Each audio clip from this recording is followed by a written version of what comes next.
सुप्रभात। महादेव प्रतिष्ठा, यह हमारी आज की आध्यात्मिक चर्चा का विषय। महादेव प्रतिष्ठा। भारत में आज भी शिव पूजा प्रतिष्ठित है। भगवान शिव के मंदिर बहुतायत से हैं। यदि वहाँ यह बताया जाए कि भगवान शिव ने किस अभीष्ट को पाया था, उनकी विद्या क्या थी, उन्होंने कैसे तपस्या की, उन्होंने क्या संदेश दिया, हम उसे कैसे प्राप्त करें, तो वह मंदिर सार्थक हैं। केवल इतना ही सीखने आप वहाँ जाते हैं जहाँ ये ना बताया जाता हो कि महापुरुष ने उस सत्य को कैसे प्राप्त किया। तो वहाँ जाने से आपकी क्षति होगी, लाभ कभी नहीं होगा। केवल चरणामृत बांटने वाला मंदिर कुछ भी नहीं, धोखा है। भगवान शिव की शरण में जो गया उसे उन्होंने राम के चरणों में सौंप दिया, प्रीति दी। वो सदैव राम नाम जपते थे कि तुम्हें पुण्य राम राम दिन राति, सादर जपऊ अनंग आराती। काशी मरत जंतु अवलोकी, जा सुनाम बल करऊ विशोकी। तो काशी में शंकर जी अपने पराक्रम से मुक्ति नहीं देते, बल्कि नाम के बल से ही मोक्ष प्रदान करते। एक परमात्मा के चिंतन पर ही शंकर जी ने बल दिया। ठीक इसी प्रकार हनुमान एक संत थे, उनके भी जप का नाम राम था। सुमिर पवन सुत पावन नाम, अपने बस कर राखे राम। पवन सुत ने उस परम पावन राम नाम का जप किया था। हनुमान जपने के लिए हनुमान ने कभी नहीं कहा। उनके जीवन में जो भी अधिकारी भक्त मिला, उन्होंने उसकी बाँह पकड़ राम के चरणों में गिरा दिया कि हनुमान सम नहीं बड़ भागी, नहीं कोई राम चरण अनुरागी। हनुमान के समान कोई भाग्यशाली कोई नहीं था, तो भाग्य का स्रोत क्या है? नहीं कोई राम चरण अनुरागी। राम के चरणों का अनुरागी भाग्य का जन्मदाता है। इन दोनों महापुरुषों के कथानकों से स्पष्ट है कि देवताओं में कुछ महापुरुष भी हैं जो हमारे आपके पूर्वज रहे, किंतु करोड़ों कल्पित देवताओं के बीच उनकी संख्या 1% भी नहीं। उनके प्रति श्रद्धा अपेक्षित है, क्योंकि उन्होंने किसी काल में साधन करके परमात्मा स्वरूप की स्थिति प्राप्त किया था। तो अपनी पीढ़ी के लिए वे सदगुरु थे, किंतु आज के लिए उनकी पूजा का विधान नहीं और ना उनके नाम जप का है। यदि कोई ऐसा करता भी है तो वह महापुरुष एक परमात्मा की ओर तथा व्यक्ति के समकालीन सदगुरु की ओर उसे बढ़ा देते हैं। अतः आप आरंभ से ही एक परमात्मा के प्रति श्रद्धा स्थिर करें, जिससे आपका समय नष्ट ना हो और उसे प्रेरणा देते रहे। गोस्वामी जी ने रामचरितमानस की रचना की तो अंत में मानस रोग भी बताया कि इसके विरोधी कौन। मोह सकल व्याधि निकर मूला। मोह संपूर्ण व्याधियों का मूल है। काम बात है, कफ लोभ है, क्रोध पित्त है। काम क्रोध और लोभ तीनों भाई जब एक हृदय में एक स्थान पर इकट्ठे हो जाते हैं तो व्यक्ति सन्निपात के रोगी की तरह है। अहंकार अति दुखद डमरुआ, तृष्णा उदर वृद्धि अति भारी।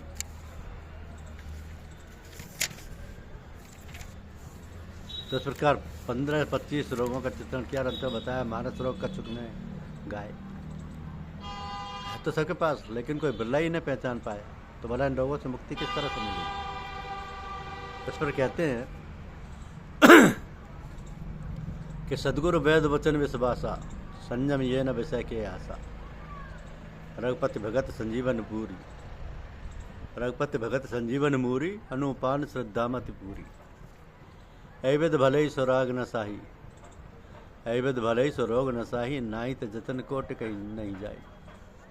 सदगुरु ही वैद्य है, उनके वचनों में पूरी श्रद्धा हो। भगवान की भक्ति, देवी देवता की भक्ति नहीं, केवल भगवान की भक्ति, यही संजीवनी जड़ी है।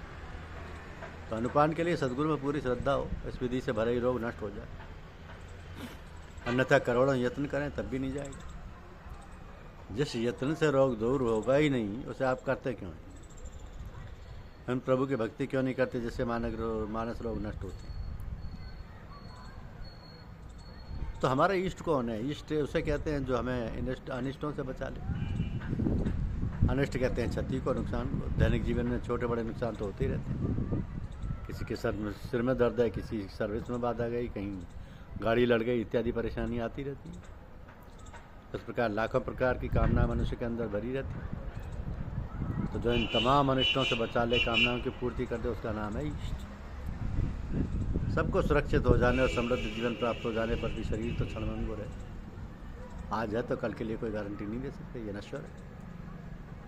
योगेश्वर श्री कृष्ण जी का कहना है कि अर्जुन, ये आत्मा ही शाश्वत है और शरीर नाशवान। अनित्यम सुखम लोक मिमम प्राप्य भजस्व माम। तब तो आपका वैभव विलास यहीं छूट जाएगा, काल भर बस घसीट कर उठा ले जाएगा। क्या कोई ऐसा उपाय है जिसे इस जन्म मृत्यु से भी पार पा ले? वो कौन है जो उस भयंकर अनिष्ट से बचाकर हमें शाश्वत स्वरूप प्रदान कर दे, अकाल स्थिति प्रदान कर दे, शाश्वत धाम प्रदान कर दे, सदा रहने वाली अक्षय शांति दे दे? इसमें यदि कोई सक्षम है तो एकमात्र परम तत्व परमात्मा शाश्वत ब्रह्म। ना उसका परिचायक नाम राम है, उसका परिचायक नाम राम है। उसका जप करें, वही इष्ट है। एक बार भगवान राम ने सभा बुलाई, एक बार रघुनाथ बुलाए, गुरु द्विज पुरवासी सवाए। बैठे गुरु मुनि अरे द्विज सज्जन, बोले बचन भक्ति भव भंजन।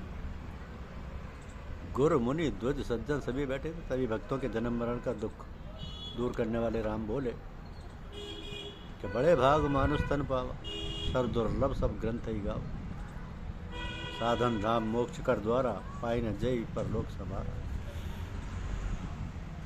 बड़े भाग्य से मनुष्य शरीर मिला, यह देवताओं को भी दुर्लभ है। देवता अच्छी करने के फलस्वरूप भोग मात्र भोग, लेकिन स्वर्ग भी स्वल्प है, इसलिए देवता भी मानव तन से आशावान है।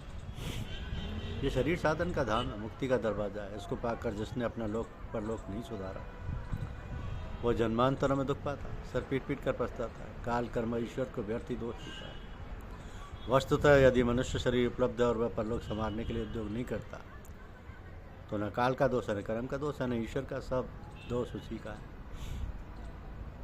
है। 2-3 बहाने मनुष्य करता है कि मेरे तो कर्म में ही नहीं लिखा है। कर्म को दोष देना, समय अनुकूल नहीं है, काल को दोष देना, और करता धरता तो भगवान है, यानी ईश्वर को दोष देना। लेकिन भगवान राम स्वयं कहते हैं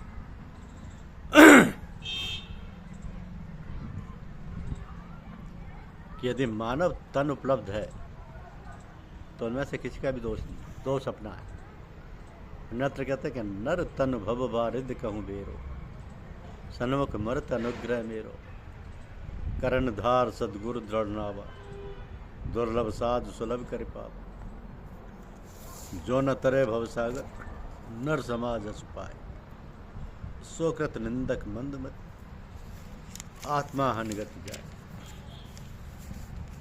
कि मानव शरीर संसार सागर से पार होने के लिए बेड़ा है, जहाज है, सदगुरु नाविक है, मेरी कृपा अनुकूल वायु है। ऐसे दुर्लभ संयोग व्यवस्था को पाकर जो भवसागर पार नहीं हो पाता, वह अपने पौरुष का निंदक है, कर्मण्य है, मंदमती और अपनी आत्मा का हत्यारा है। लेकिन पार होने का उपाय क्या है?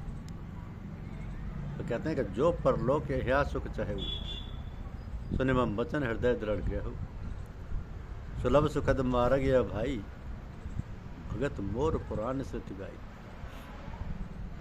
यदि आप परलोक चाहते हैं, परम श्रेष्ठ शाश्वत धाम चाहते हैं, अमर तत्व प्राप्त करना चाहते हैं, अतः ऐसी लोग में अपनी कामनाओं की पूर्ति चाहते हैं, ऐसी लोग में, तो मेरा वचन सुने और दृढ़ता के साथ धारण करें।